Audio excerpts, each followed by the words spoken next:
Hello, Facebook world, LinkedIn, YouTube, and all the other places I stream. Thanks for dropping in tonight. If you're dropping in, simply because I'm sitting here with men that are in my life every single Monday night where we have conversations about absolutely anything. There's another couple of guys who'll be popping in shortly. But first things first, I want to introduce you to some people that not only live in my heart, but are a part of my life in a big way. We've got Hugh from New Realm Homes. How are you, Hugh? Sensational, Scotty. How you going, mate? Beautiful. Thank you. Where are you coming in from today? Oh, in the office in Melbourne. Yeah, beautiful. Thank you. Josh, Lane2 Constructions. How are you, mate? Yeah, good, mate. How are you? Fantastic. You sound and look very good tonight. Stop it. Where are you coming in from, mate? I'm coming live from Jindabyne in the Snowy Mountains. Giddy New up. South Thank you Wales. very just around the corner. So thank you. Joel Moyner, how are you, mate? Good. How are you? Beautiful. Thank you. Where are you coming in from tonight? Rockhampton, Central Queensland. Beautiful. Thank you very much.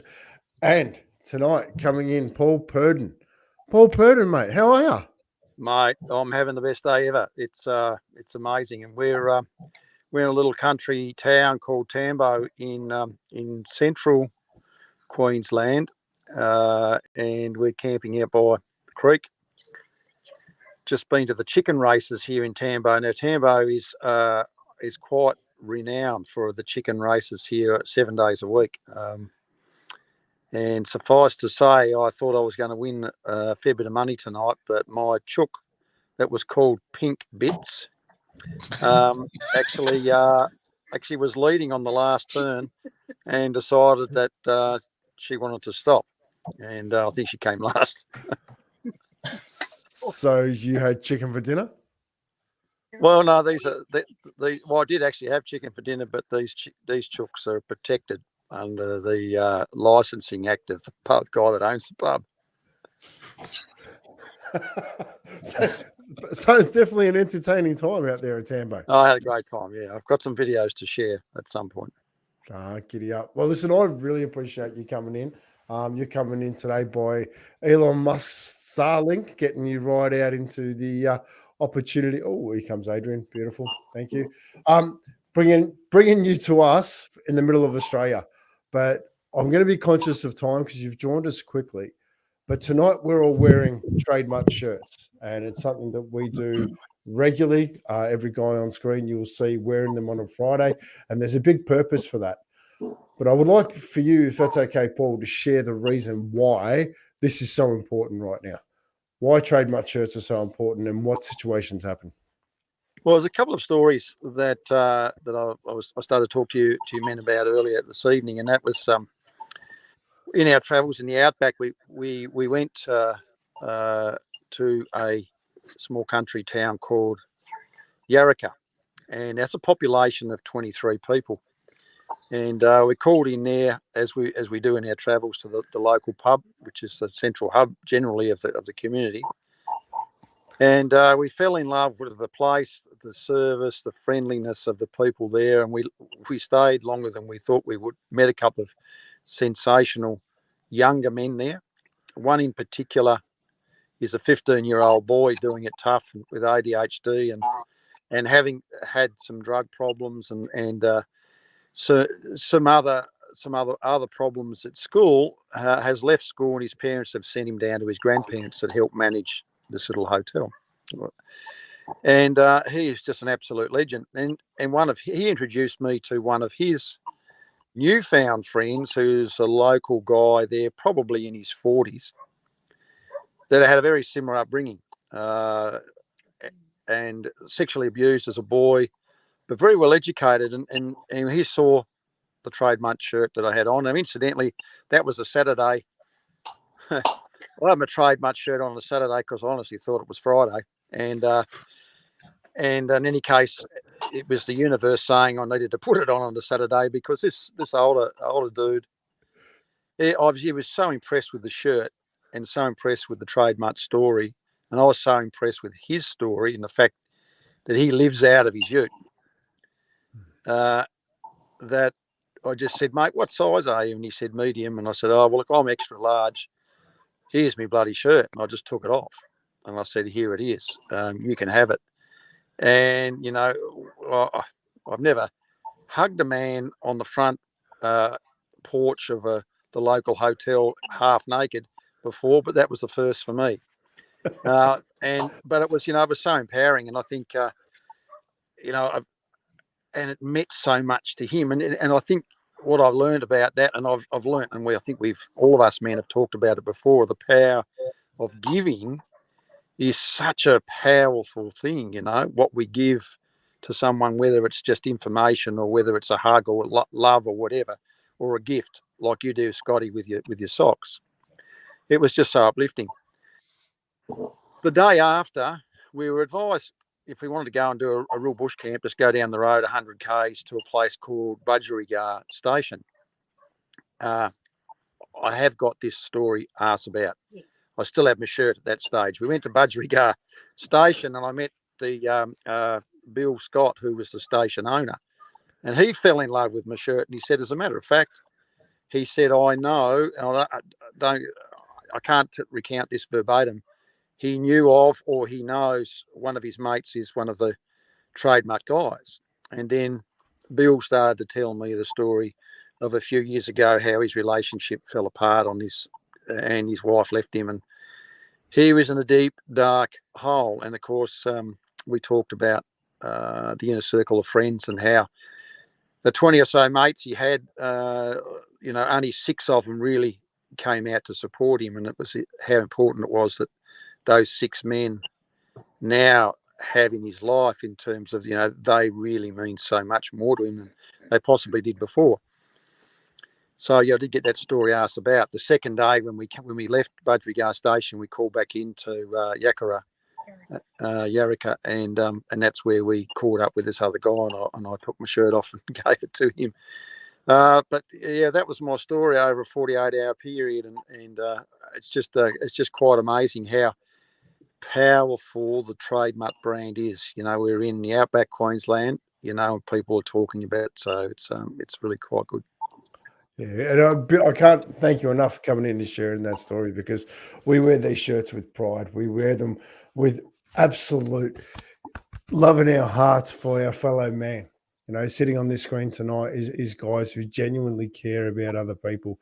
And it's a pretty special place that we sit every Monday night, where we have conversations based upon how we can support each other better, to the point where we literally give our shirts off our back.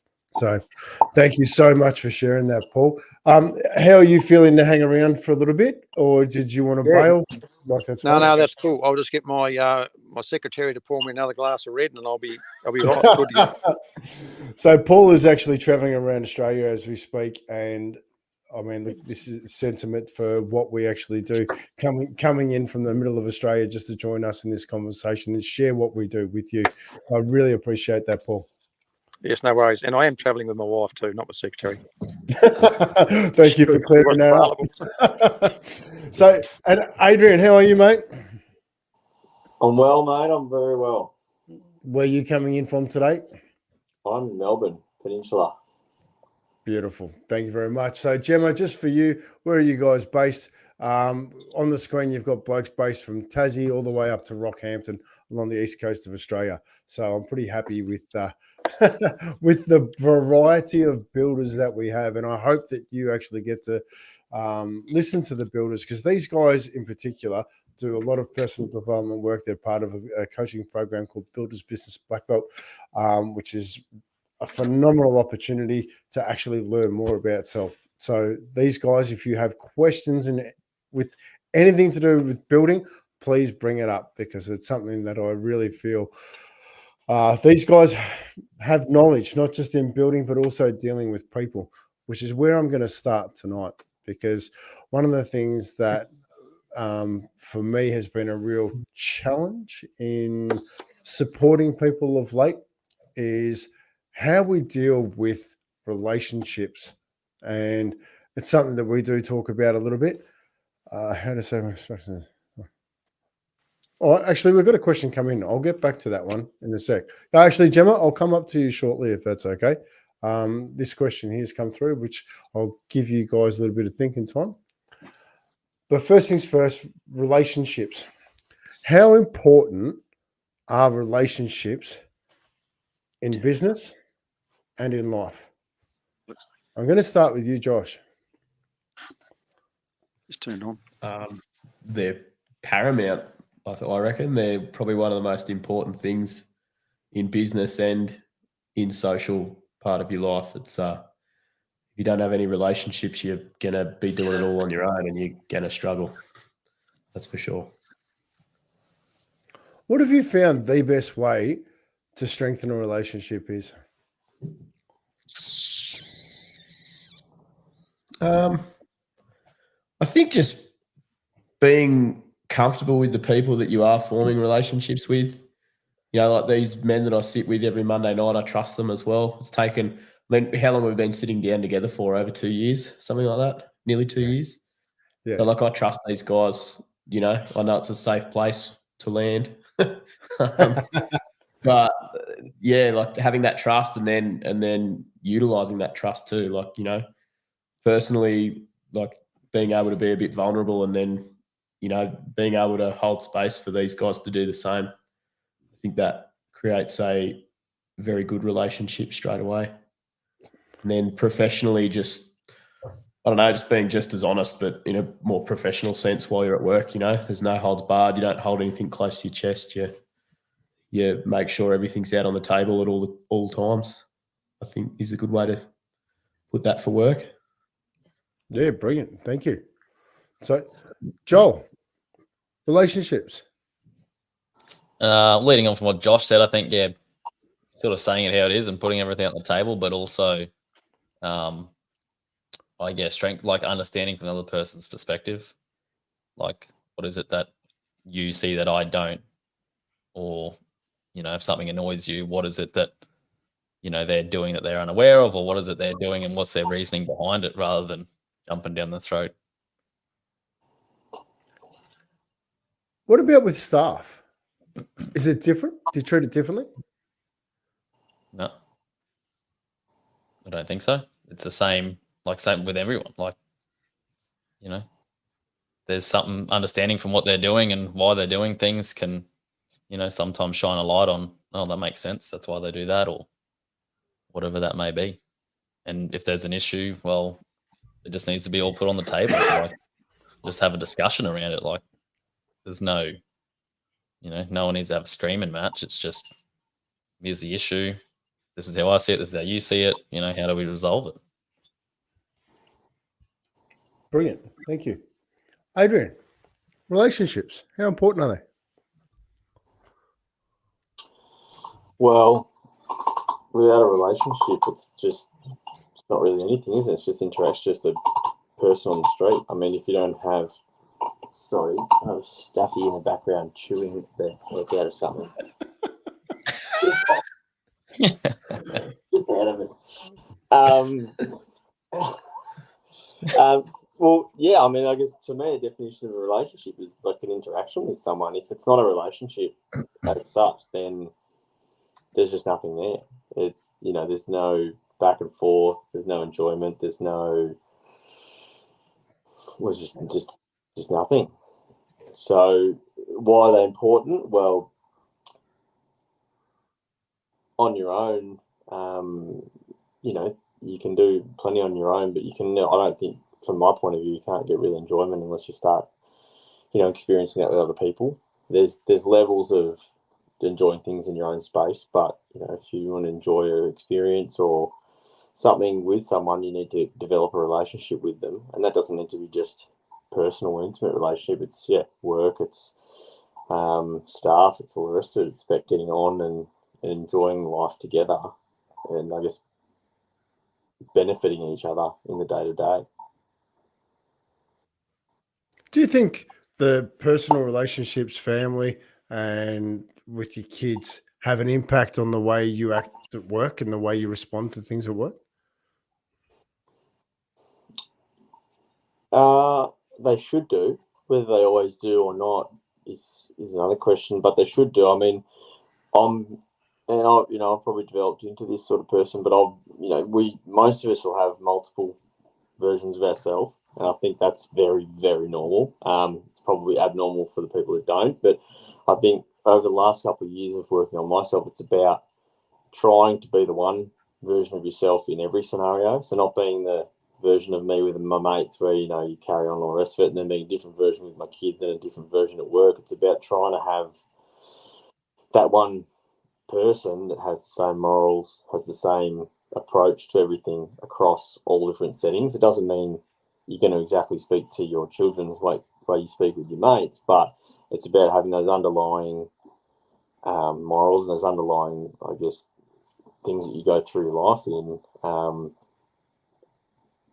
just as one operating system, I guess, rather than changing and trying to be the chameleon to fit in all situations. Have your standards, have your morals, and that's how you should enter every relationship, every situation. So, yeah, I think it often would change between those scenarios like you mentioned, but I don't think it should, you know, because then you kind of forget who you are in some scenarios. Like, well, who am I being here? Yep. So does that mean that you have a set of personal values that you uphold into every single situation? I try to, yeah. Yeah. When did you learn that was important?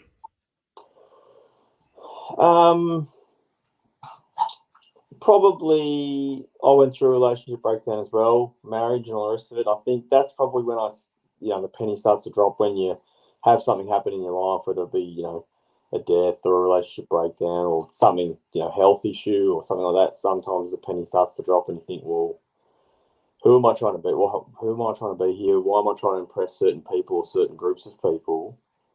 Like, really, what's the benefit for me here out of doing those sorts of things, as opposed to just, this is who I am, this is what I stand for, and if you're on board with that, great. You probably want someone who wants to be in a circle. If you're not, well, then you're probably not that great of a mate or someone I want in my circle anyway. How has that played out in your life? Like actually identifying the people in your inner circle? How have I identified them? You know, how has that played out when you have chosen to identify the people that are in your inner circle? How has that played out for you? Well, I think those people kind of identified themselves in a way, because when I went through those hardships, like kind of Paul touched on before with this other fella, you very quickly know who comes out of the woodwork to support you, and who's there when when you're not doing so great. It's not usually the guys who just down the pub with you. It's the guys that start to rally around and say, well, you know, are you all right? And where do you want to go from here? That's where kind of, for me, it organically, they kind of found me, as opposed to me thinking, oh, you're a good fella and you're a good fella. It's like, well, who's here to support me? When it's all gone south, who's there? Who's calling you? Who's checking in? Who's making sure you're okay? And then, you know, they've kind of drifted their way in, and you realise, okay, these are good friends. These are people that are probably going to be close to me for, you know, the best part of my life. It's funny, isn't it? When you go through a crappy situation, you just really do find out who's who in the zoo. Absolutely. Yeah. And I think that's an important thing in life. So I'm just going to, Hugh, relationships. If I can unmute you. I'll unmute myself. It's all right. Sorry. Thank you. How important are they to you? Look, relationships are immensely important, and it doesn't matter whether it's business or personal. The relationships that we have during our life, they present value, and they really sort of determine the types of people that we really ultimately either want to be or are at the time. And yeah, one of the things that sort of stands out is that even to the extent of the old saying of the people surround you that you surround yourself with are the ones that sort of they determine who you are as a person. And yeah, when it comes to the relationships, like who are we surrounding ourselves with that are taking us up to another level or dragging us down? And really, it goes both ways. It's not just a one-sided argument when it comes to where you can be sort of taken when it comes to the relationships that you have. As we know, like you can have really good relationships, and the people that are there in that, let's just say that one little group can be immensely powerful in taking you to places that you never thought possible. But then, yeah, if relationships break down, where do people end up at the same time when it comes to that as well? So there's the importance of relationships is something that you can't really define and put an exact mathematical figure on how it works. So yeah, I appreciate that. But one of the things that I think we do very well on Monday nights is we actually explore the relationships in our life. We open them up, we talk about them, and then we gain better knowledge so we can go back to those relationships and make them stronger. I see the relationships of what we have in life. The relationship we have on this screen is guys who can just count on each other left, right, and center. So therefore, it makes you stronger. At the same time, when you've got relationships aren't going well, they drag you down. It costs you headspace, you know. So I'm really proud of all the guys in here because we always talk about them. So I'm just going to go around to Paul quickly and just touch base with him on this as well. I will unmute Paul. Relationships, how important are they to you?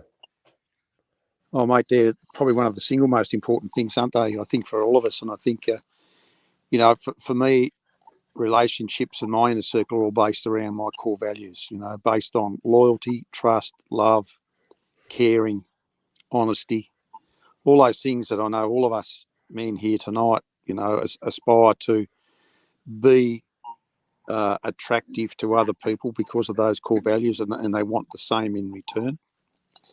And I think for me, it's about the people that I want as in my relationships have to have the similar values. And I guess I judge people based on that. It doesn't mean that if people don't step up 100% to my values that they're not my friends. But if you're talking about inner circle type relationships, and maybe there's only a small handful of people that are in my inner circle, they have to have you know, those same values that I have. Not that we talk about it as such, and it's not like a menu at a restaurant where if you want this, you've got to, you know, you've got to pay so much. It's like you either have already those values in you or you don't. And depending on how many of those values that you have that align with mine, well, then, you know, you're obviously in my inner circle, and we have a great relationship. Well, you don't. Doesn't mean we can't have a good relationship, but there's certain things that we don't talk about. Well, it's interesting because you and I have had a pretty profound relationship over the years. You're the one person who taught me to ask the one question, you know, am I doing this with love in my heart?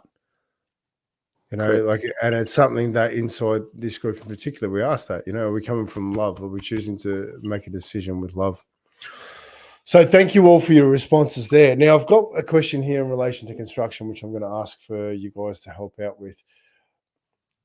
How to save on construction at the design stage? This is something that I'm sure is going to trigger some great responses from builders who have to deal with architects who design a budget of $1 million and then they design it to $2 million because they don't fully understand. So I'm going to start with a bloke with the biggest smile on this, Joel. How do people start the job and save on construction at design stage? Can't hear you, mate. I'll just unmute myself. Thank you very much. No, I was just lip syncing. Having a builder on at the start, like as part of your team, like just have them involved to help manage the costs. Like, you know, even we struggle to do it sometimes, but you know, no offense to the architects and stuff, we've got more of an idea than what they do when it comes to putting costs together. And it's just a helpful way to try and you know, not reduce, but just simplify, I guess, or use better construction methods that, you know, moving a wall 300 mil over here that's got load bearing supports on it is going to be, you know, not just a $5 job. Like, it's going to, where it is, if we can get away without doing that or finding another way to do it, then it's obviously going to be a better way to, you know, just little things like that. And you do that 10, 20 times over, you know, moving walls around in a house or trying to, you know, reconfigure the existing layout, it can add up quite quickly. So how does it? How do you get your builder involved in the design stage? I think that's probably like a limited few builders that do it, to be honest. Like, some builders will just say, hey, go find a designer and come back once we got the plans.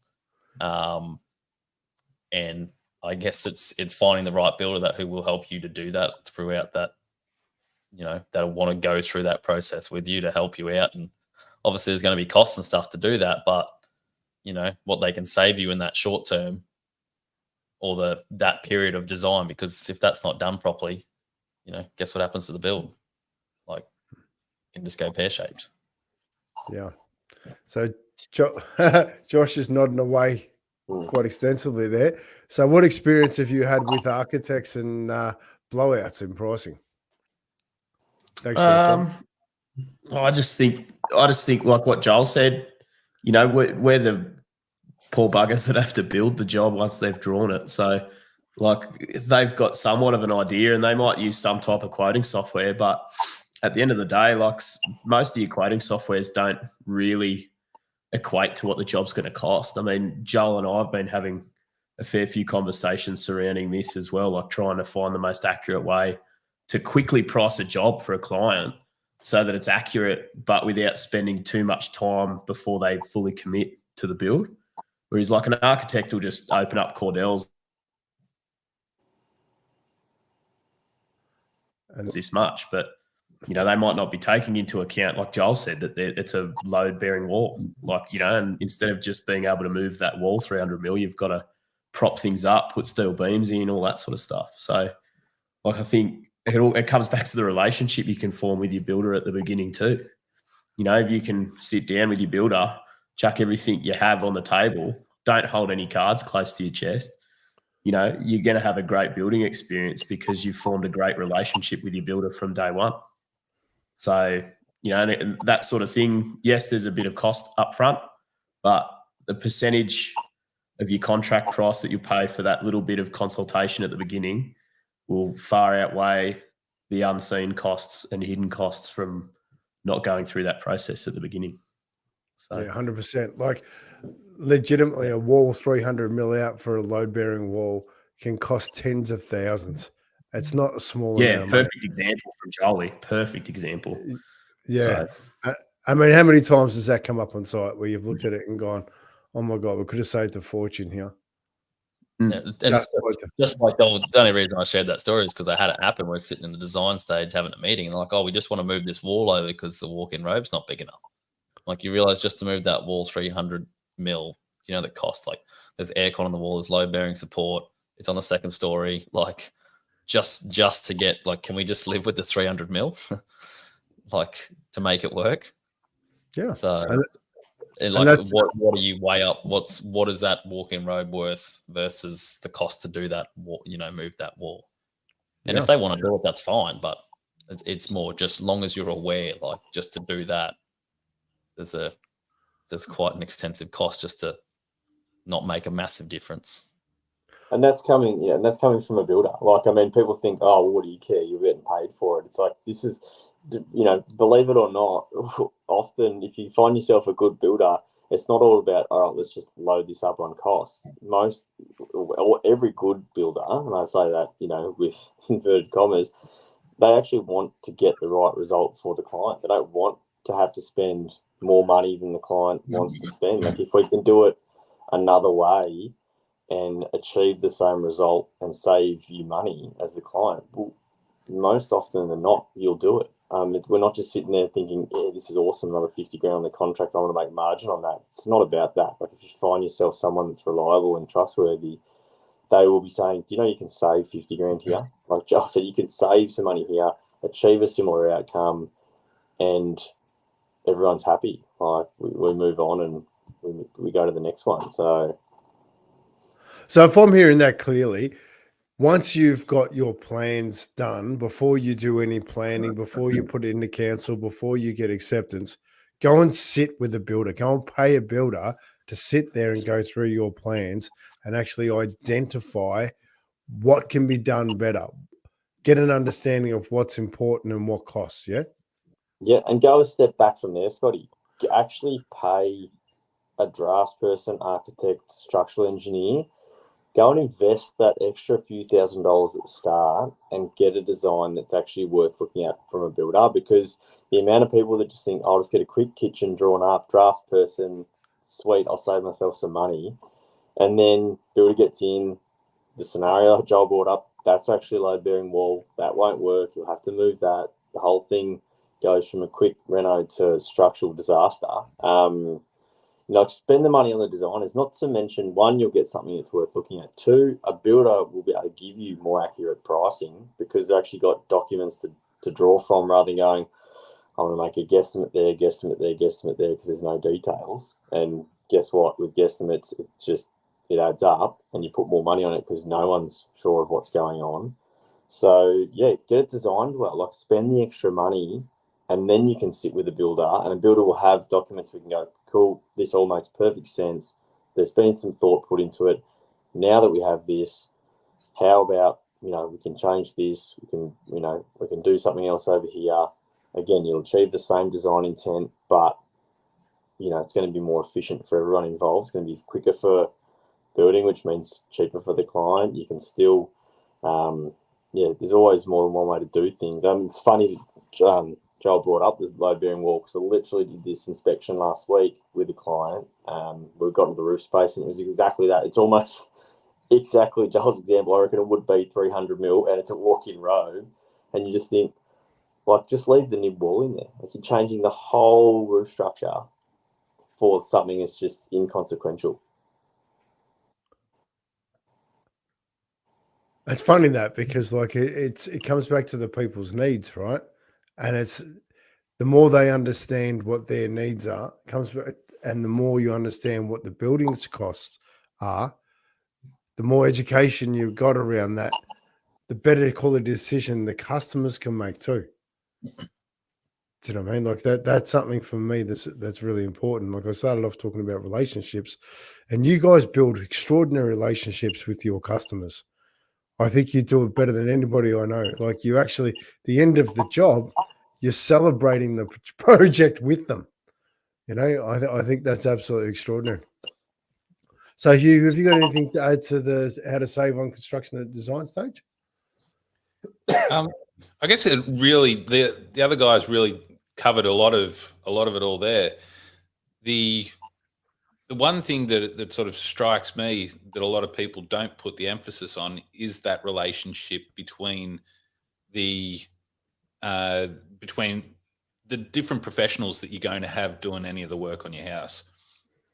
Without that relationship and those guys all talking together to be able to get the outcome, then really it's fraught with danger, and it's fraught with extra costs that are going to come from these guys not talking and not being on the same page with the client for what the outcome is actually ultimately going to be. So you can have someone that comes along, and let's just say hypothetically, you've got an owner of a house that wants to get something designed. They go to a draftsperson, or they go to an architect, and I've certainly had clients go and spend between $30,000 and $50,000 on an architect, and then throw the plans away because they weren't happy because the architect wasn't listening. Same thing when it's come to a drafty. It might not have been $30,000 or $50,000, but it might have been 15 or 20 on a drafty, and they didn't get what they wanted, and plans got thrown away because nobody was listening. And those relationships, when you can actually sit down and you can actually have those conversations with the whole team, everyone's on the same page. They know the outcome that's desired, and bang, you can get what you want, and you can save yourself the heartache and the pain of spending tens of thousands of dollars on something that will never get done. and certainly seen it. And I've got a client at the moment, and similar sort of scenario to Joel, Adrian. Where a movable wall of 300 mil can add tens of thousands of dollars to a build, and I'm going through it with an interior designer at the moment. If we do that, we're going to have 20 grand extra, and the client doesn't have that budget, so we can't do that. We've got to pull it back before we present any of this to the client for approval. But that's just the relationship that we have with the interior designer to be able to get the outcome without busting everything and having an unhappy client. I love that, right? If I was a client building a house, pick your team. Pick the people you want to work with on the whole project, because you're stuck with each part. You're stuck with the engineer, you're stuck with the draftsman, you're stuck with the builder. If there's any problems between any of those people, then it's going to be a flow-on effect to you personally. And that's something for me that I've loved hearing here. I've seen it on many a project where the architect comes in and just goes, I've designed it, just tell the builder to build it. That's a significant issue, right? I love that conversation. Just love that. Do you know what I mean? Like, because he's come up with a design and you know, that's what I want to do, and that's the way it is. And it's when you do that and you don't work with the team, there's only one person who pays for it, and that's the client. I like your little thing about I've designed it. Okay, whose house is it? Yeah. At the end of the day, it's not your house. Yeah. It's not our house as the builders. It's not our house. The people that are the ones that are most important are the homeowners. They're the ones that are going to be looking at it every day. You can design this great big whiz-bang place that's going to be absolutely amazing and it's going to look phenomenal in your vision. But what happens if it's not the client's vision? I want to grab this, and I'm sorry, we're going to go off on a little bit of a tangent. I'll come back. Imagine living in a house that you've had a shit experience in, that it's just been an awful experience. You put all your hard-earned money, it's cost you more than what you thought it was going to be. Then you've got to have that 24/7 reminder while you're living in it. I know people have literally sold their house because of the building experience. They just cannot handle to be around it. Sad truth, Scotty, is it's probably not too uncommon in a lot of these big custom builds, is that just gets so emotionally charged that it's a burden. When it finishes, it's a burden. Yeah. It's not a good experience anymore, which is, you know, what part of our coaching group is. It's probably the underlying thing is it should be about the experience. The end product should be, you know, what comes out the other end, but it should be that experience where you are having a beer with your builder at the end and everyone's, you know, hugging and smiling and think, how good is this? You've delivered a product which people are just smiling from ear to ear, and that all they do is want to get in that front door, and it's just a fun experience. Doesn't mean there's not challenges along the way, but the end result is, yep, this is exactly what I wanted, and I love it. Like, you know, and everyone's happy. Yeah, and I love that. Yeah, do you mind if I add something in there? And this is directed at Gemma if she's still listening, and that is, what answer can we give her as to where to go to find a builder that is going to be able to do everything that you are the great men have actually advised, and my advice would be the same. Would be maybe to just, how does she find a great builder that has access to all of those great tradies, the designers that she can trust, to sit down and really listen to what her needs are, and then maybe get involved with the designer. So it's a three-way thing. It's not just Gemma and the designer. It's Gemma, the builder, and the designer, so that the builder can translate design speak, if that makes sense. Yeah. So that the best outcome for Gemma is achieved. How do we do that? So I'm going to Find ask a black- Gemma. Find a backup builder. Yeah, but that's what I was about to say, Gemma. Where are you coming in from? Because we can in amongst these guys. They're not just these guys in their construction group. There's a lot of other builders from around Australia involved in there. We've pretty much got Australia covered these days, haven't we? With Black Belt Builders. Yeah. Yep. So just let us know, and we can get a builder to get in contact with you pretty much. So if we can't, well, then we'll see how we go. Oh, Gemma, there we go. Oh, I'll use my comments. Great advice. Thanks, guys. No, I'm glad you like that, Gemma. If you have Going back to Hugh's thing he said too before, like how to what Gemma said and how to save construction and design costs or building costs is starting with the bare minimum. Like, don't start with the bells and whistles. Start with the bare minimum you want, and then go from there. Because even I find the bare minimum sometimes is a struggle to align with budget. Yeah, especially these days with the rising costs of so many things. Like it's pretty interesting. So here we go. Gemma's just set it on a site working with the architect and town planner. Well done, Josh Ling. So, all right. Okay, so I'm going to go back a little bit in the comments because there's a comment in here that I do want to grab, and the reason why we're sharing our shirts, and which I'm going to open up around mental health.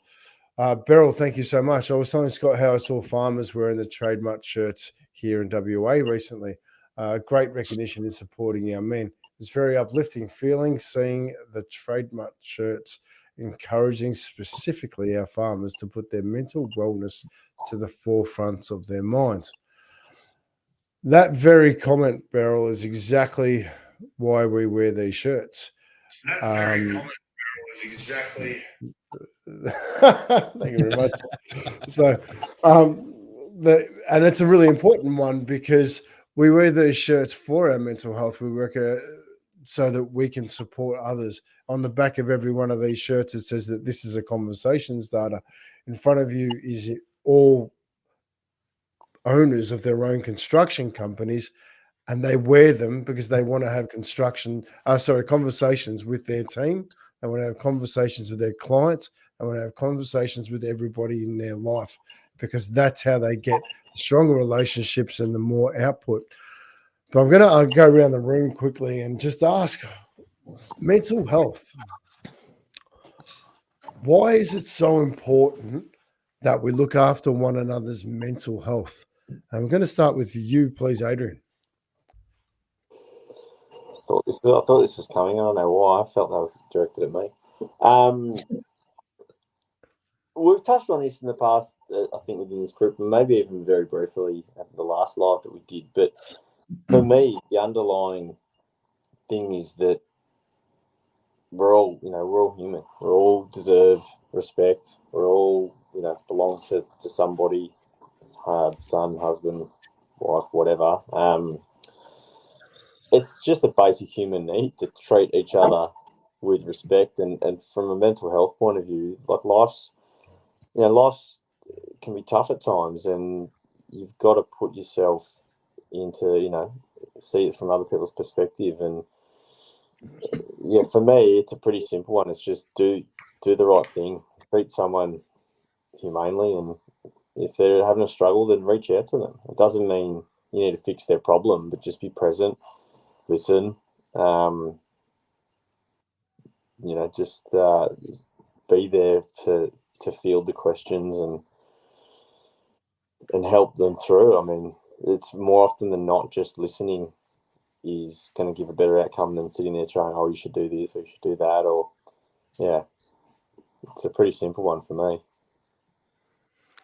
And I love that because on screen here, obviously, there's guys that you can go and talk to. Like we don't wear this. This is a conversation starter just in our business lives. We're in our personal lives, and I think it's great leadership when you're able to have the conversations that you need to have. But I'm going to grab you for a second, Paul, as a more experienced statesman within our group. Over the years, being able to support your staff with issues that come up for them and actually positively engage with staff members that have issues, how much stronger has that made you and your business, or has it made your business stronger? Well, there's many things that have actually made me stronger, probably first, Right. as a leader of the business. Because to have these conversations, I first of all had to figure out how to have, and the coaching that I've been over the years with same coach that we all have and other coaches has made me, a better version of me and a better version of a leader. But to actually have my team feel like, and we talked about this before, about they're loved and cared for and listened to, has helped. Well, that's the reason my wife and I are out here in outback Queensland. That's what I say, not the only reason, but it's one of the main reasons. Is that we have a team at home that care about our business enough because they care about Jen and I. They care because they know the love that we have for them as business owners. We're not just their boss. Yeah. And it's made a significant difference, especially the last, I'd say, 10 years within our business. As we, apart from one team member, and we're a team of 10, most of them have been there between 6 and 11 years. And we've had the turnover of staff back in the early days when we weren't sure of what to do. But the thing is, now is that I know the personality types of every one of our team members. I have conversations with every one of them, and I know if they're having a bad day. And, irrespective of whether I'm having a bad day or not, doesn't matter. As the leader, you've got to go in there and you've got to support your team.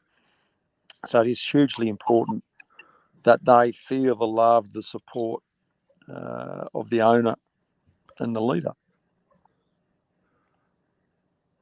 Yeah, I love it. I'm sorry, but I'm smiling because here we have builders talking about loving their staff and loving the people in their life. Is that's not a common practice within the building industry?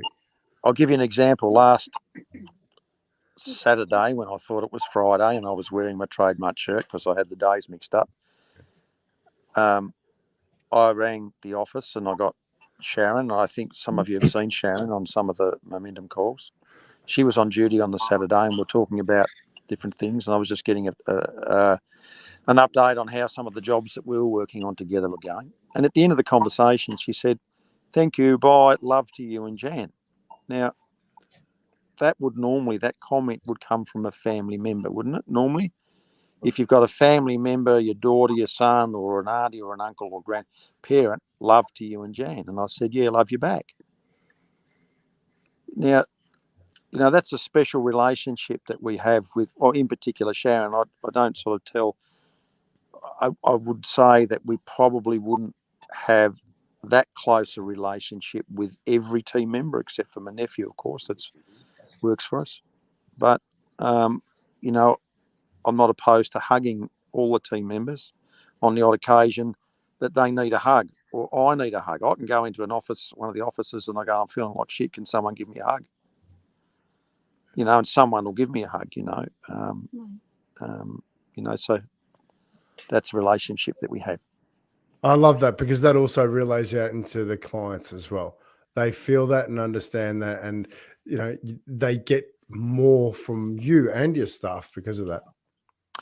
One of the most important things that the team know is that the most important person in our business is the team. For me, yeah, our clients come second always for me as the business owner, because if I'm supporting our team and loving our team, then they're looking after our customers, and they all know that. Yeah, beautiful. And you've been able to build a reasonable size construction business because of that team. Like I say, reasonable. I'm understating. You've built quite a little. Well, it's more of a lifestyle business now, because the thing is, I can do what we're doing here now, going away for 6 weeks, knowing it's in good hands, and dealing with very, very few issues at all along the way, and know when I get back that business is great still. We've got more work being signed up as we're away, and I don't have to do much.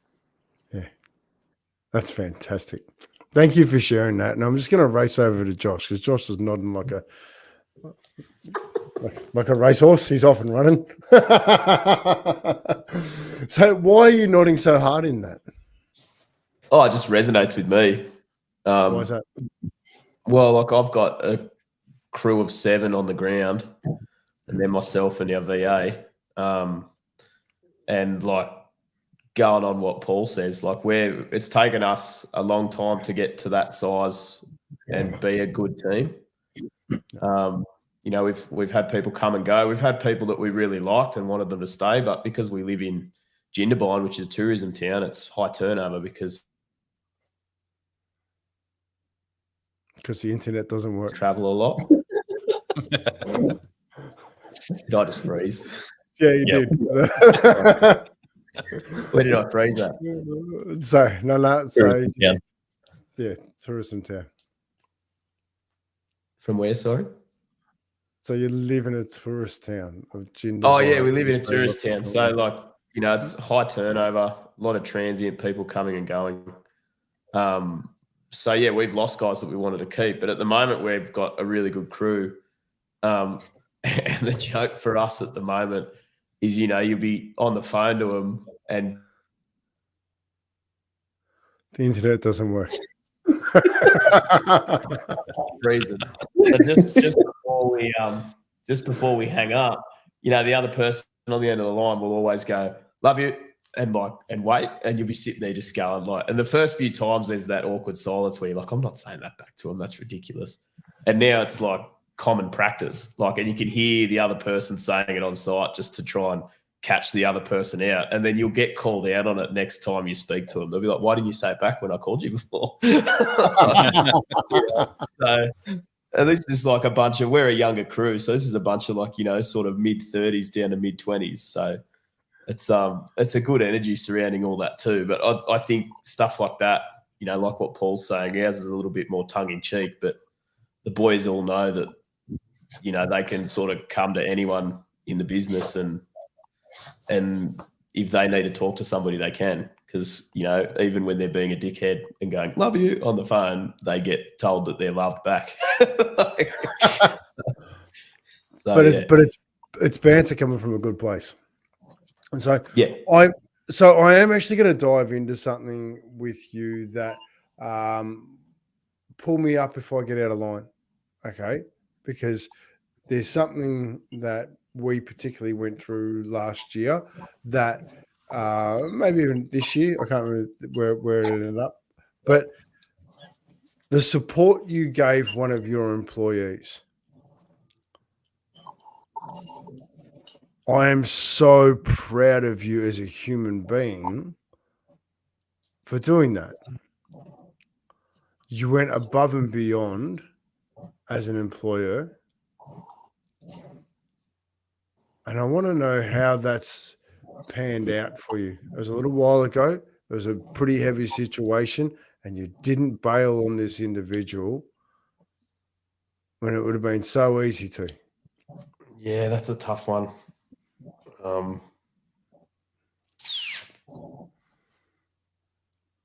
We persevered with said person. Yeah. Yeah, I don't even know if it's appropriate to even keep talking about it on here, just in case he does. And that's fair enough. Yeah. So in consideration to that, yeah, I just want to say that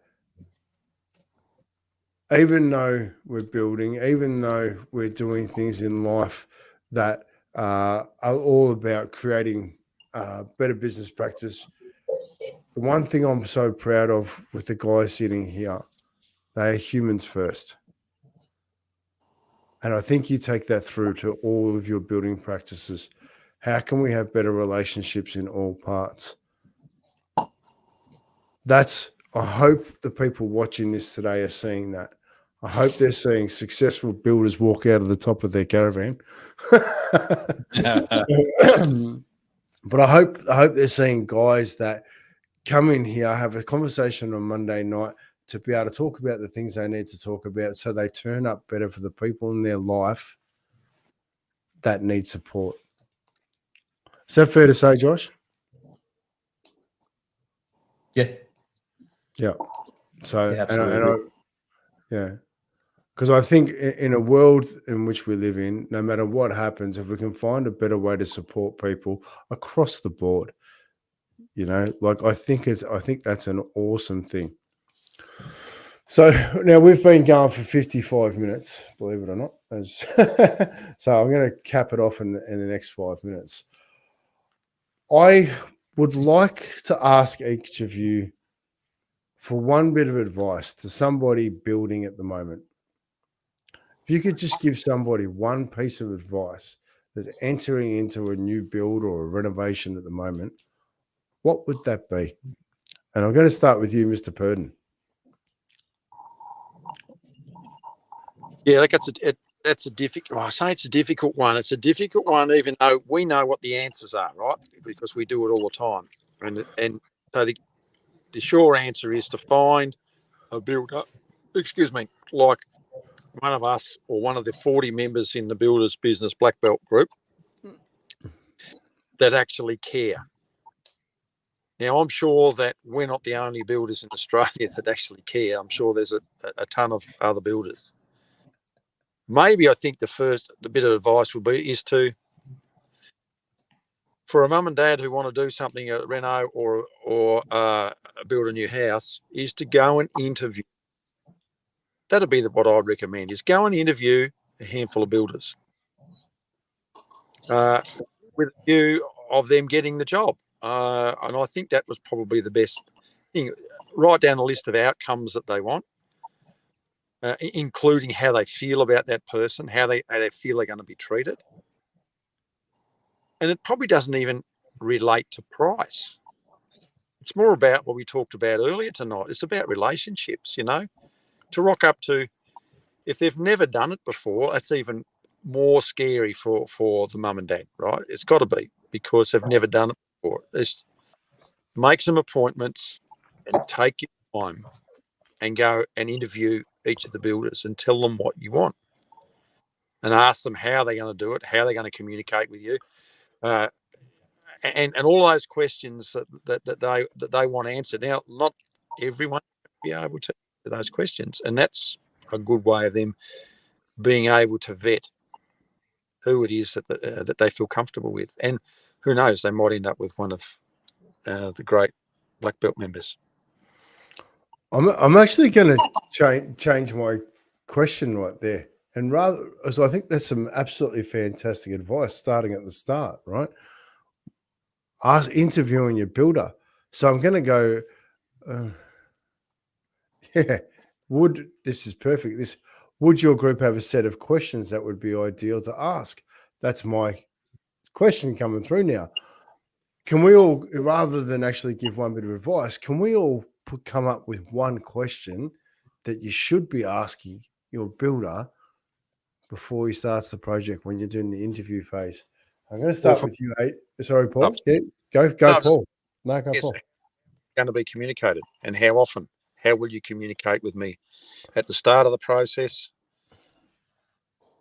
and then have them explain to you what their process is? That'll be the only two questions, I think, to start with.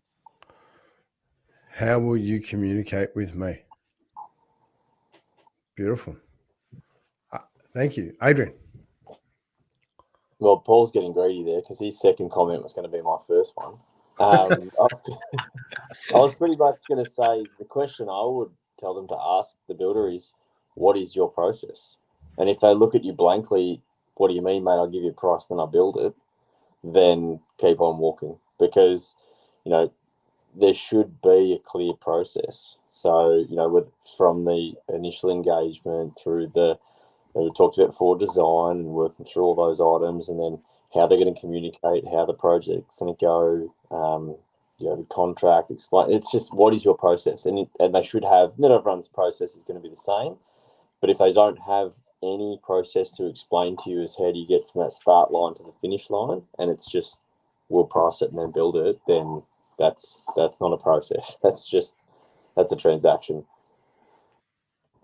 Beautiful. Great. Thank you. Hugh. Oh, I don't know. This might be a little bit controversial, but I'll take it.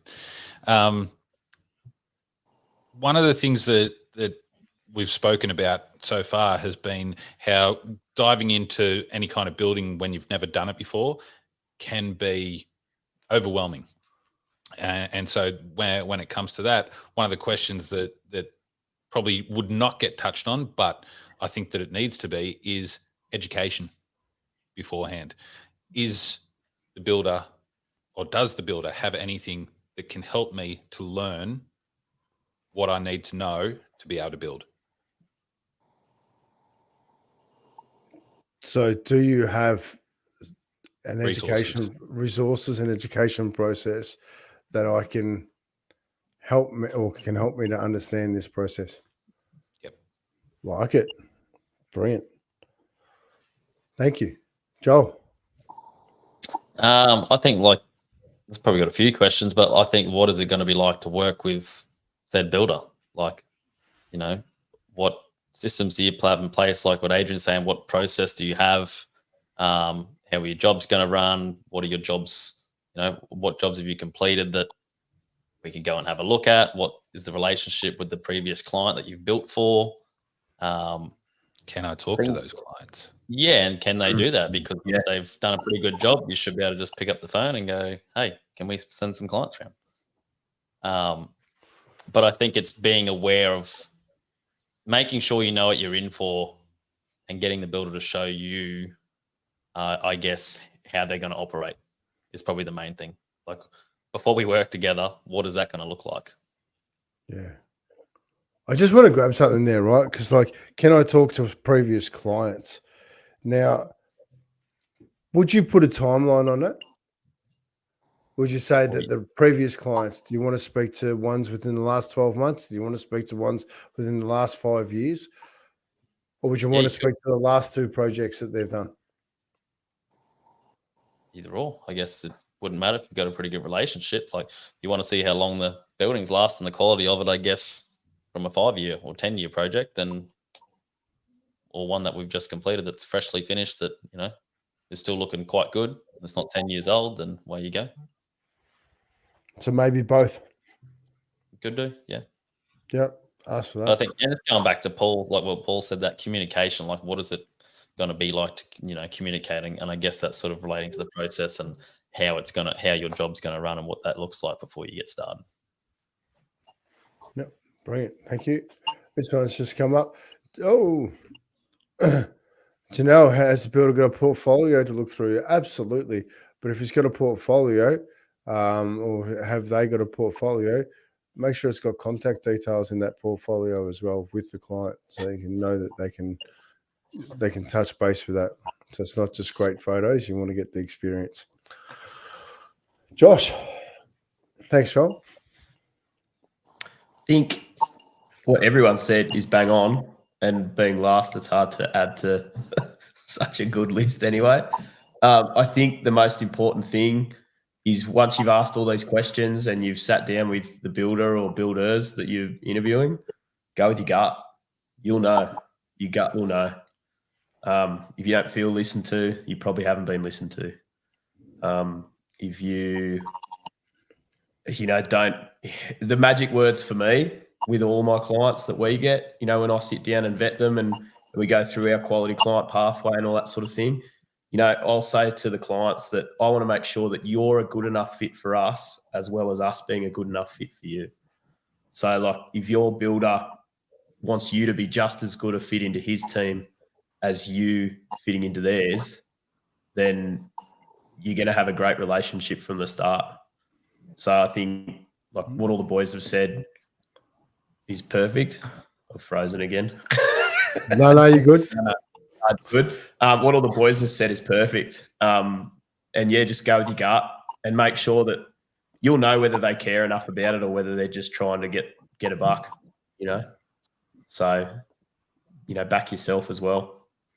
And don't be afraid to lay it all out on the table. You know, there's no dumb questions, you know, and your builder should be happy to sit there and go through it with you and educate you and listen to you and make sure that you have a great building experience from day one. Yeah, I love it.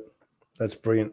Well, we're gone past the hour, but I think, as per usual, the liquid gold always comes towards the end of the conversations. They're always great. They're always an opportunity to grow, but the absolute liquid gold is always at the end. You know, like it's just brilliant. So if you're building at the moment and you, or if you're thinking about building, reach out to one of the guys. Even throw some questions in the comments, and I can always bring this back into a Monday night. And I'm sure this is not the last time that we'll be turning up, because in amongst these guys is not only great building experience, but also life experience. You know, like it's just extraordinary. In the beautiful things that happen consistently within our Monday night group is just wonderful. So from my heart to yours, guys, on screen, I can't thank you enough for being a part of an ongoing conversation that supports one another, but also now taking that out to random community to be able to sit here and have a conversation with us and to actually ask questions while we're live about different things. I think this is something for me that's absolutely beautiful. Thank you so much, Gemma, and I hope this conversation has helped you out greatly. So from Hugh, thank you for coming on here tonight. Really appreciate it. Josh, thank you for coming on tonight live. Joel, thank you. Mr. Purden coming in from all the way out there in the outback, and Adrian from down the road. So I just really appreciate this opportunity to bring that to everybody. If you've liked tonight, leave us a comment. If you want some questions asked, leave us another comment. I'm sure we'll turn up again. How do you guys feel about turning up here randomly? Well, not so randomly, but on a Monday night? Yeah, Love it. Love it? Yeah. Beautiful. All good. All right. How often do you reckon we should make it a thing? Leave that up How to the often we people. should turn up every Monday night? Well, No. ask the people listening. Keep it random. Yeah. Keep it random. Do you want us to pop? Do you want us to pop up randomly, or do you want us to pop up a little more regularly than randomly? Let us know. All right. On that note, I've got to find the button. So, thank you guys. Have an amazing night. And where's my? Now my mouse doesn't work. Now it's connected. Now without a mouse, I got to try and find a button. That's even worse. All right. Thanks everyone. Thanks for having a great chat, and we'll speak very soon. All right. See you, man.